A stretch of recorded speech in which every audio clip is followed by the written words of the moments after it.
243 travelers have been screened cumulatively, including the 2,506 travelers who were screened in the last 24 hours. Screening focuses particularly on travelers from the affected countries and high-risk travel routes. To date, Honorable Speaker, the national surveillance system has captured and investigated 22 suspected alerts from across the country. All of them have tested negative.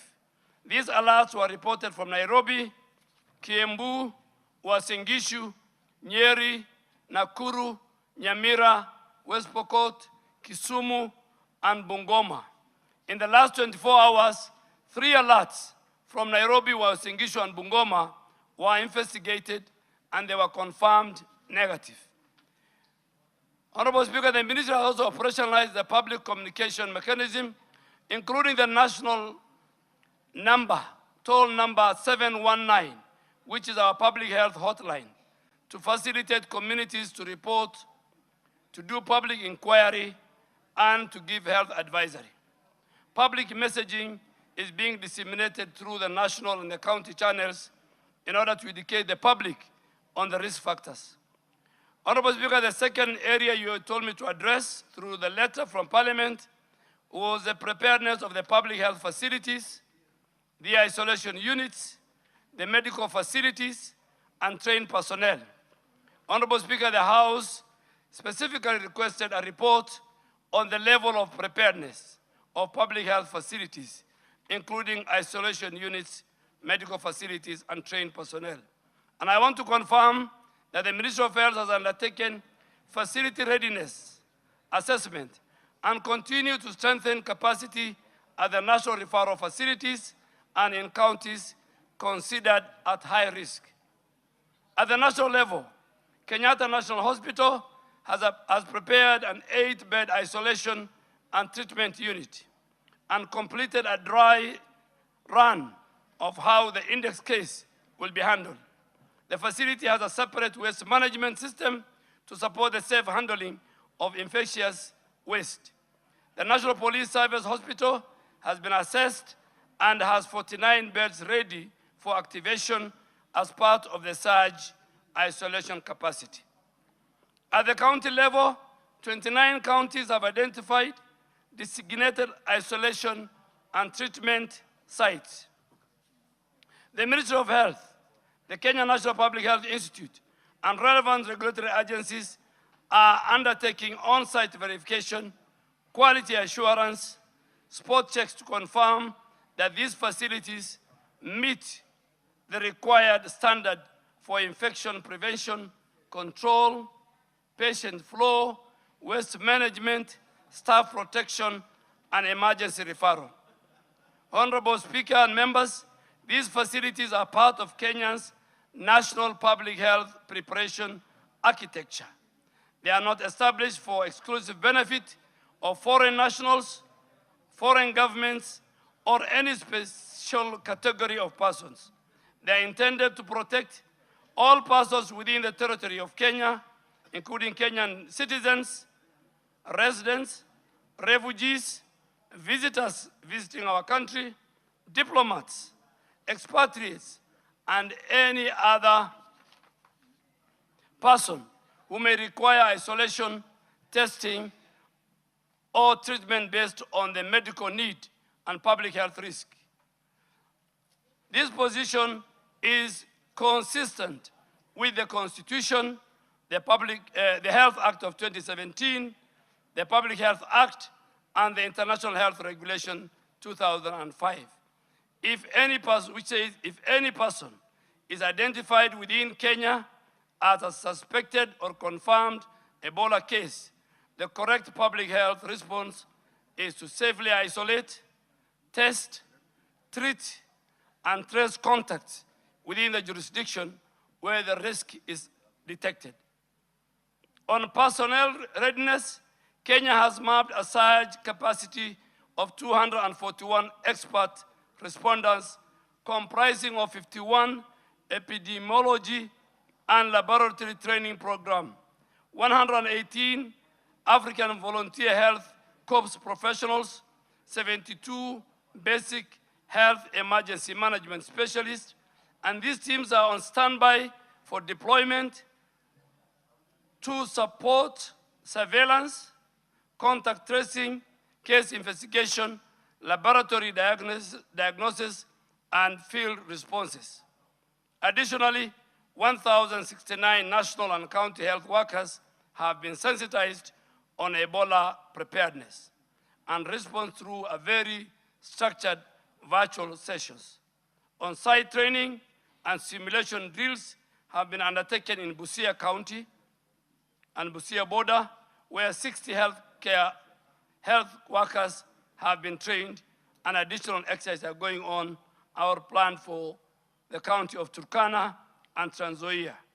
A national tabletop exercise is scheduled for 15th to 18th June 2026 to test coordination, referral, laboratory, and response. Thirdly, Honorable Speaker, you have asked the measures we have activated as a ministry, which I have really enumerated. Honorable Speaker, in surveillance, the health facility and community-based surveillance have been intensified. Ebola case definitions have been distributed to all counties. Rapid response teams remain on 24-hour standby.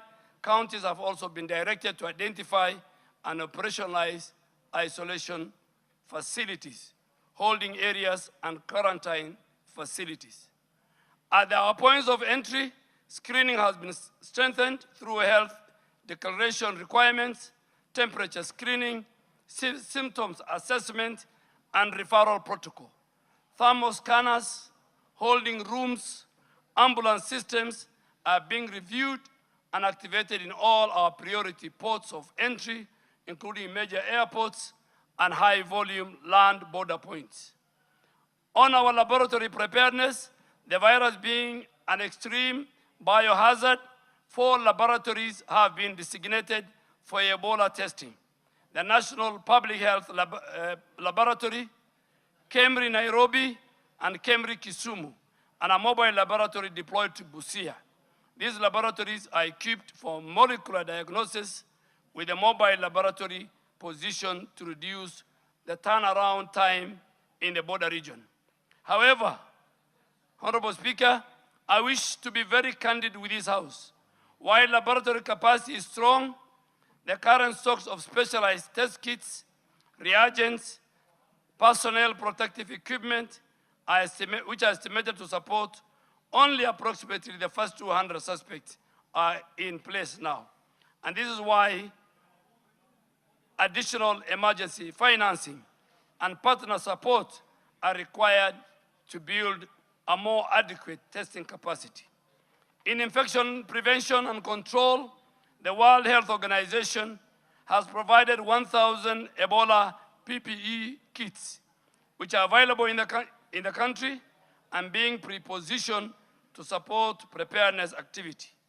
Initial pre-position is focused on strategic sites, including Kenyatta National Hospital, Kenyatta University Teaching, Referral and Research Hospital, Mombasa, MTRH in Eldoret, Turkana, and other high-risk points of entry. Honorable Speaker, the 4th item was on regional cooperation, coordination with our neighbors, foreign governments, and international health agencies. Honorable Speaker, the House requested a report on that. Kenya is working closely with all the affected and neighboring countries, regional institutions, international partners, because Ebola is not a national problem. It's a regional, it's a global security, it's a global public health security threat. The ministry is engaging in cross-border coordination with our sister country, Uganda, with a particular focus on sharing surveillance, information, traveler screening, case notification, contact tracing, laboratory referral, and rapid response readiness. Kenya is coordinating, and we have held meetings at the highest level with the World Health Organization, with the Africa CDC, with the IGAD, with the EACC, with the International Organization for Migration, with the US Center for Disease Control, all these at ministerial level, and with other development partners.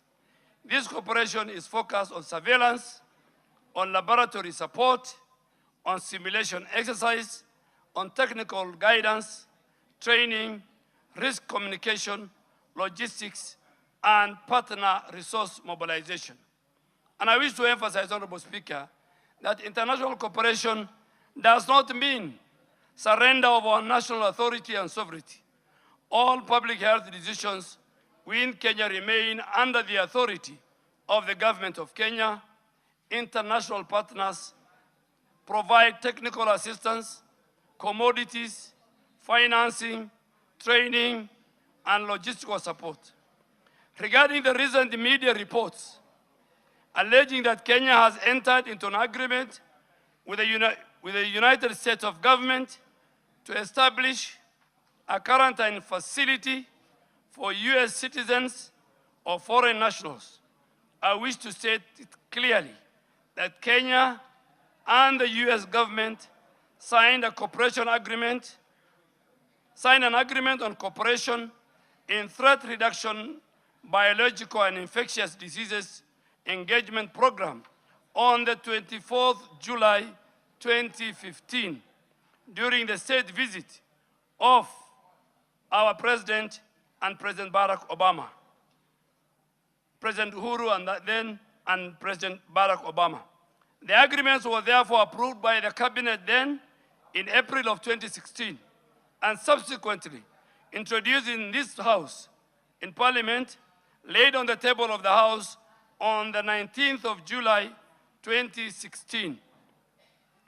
Upon undergoing parliamentary procedures and public participation and the House process, the House approved the ratification of the agreement on the 9th of February 2017.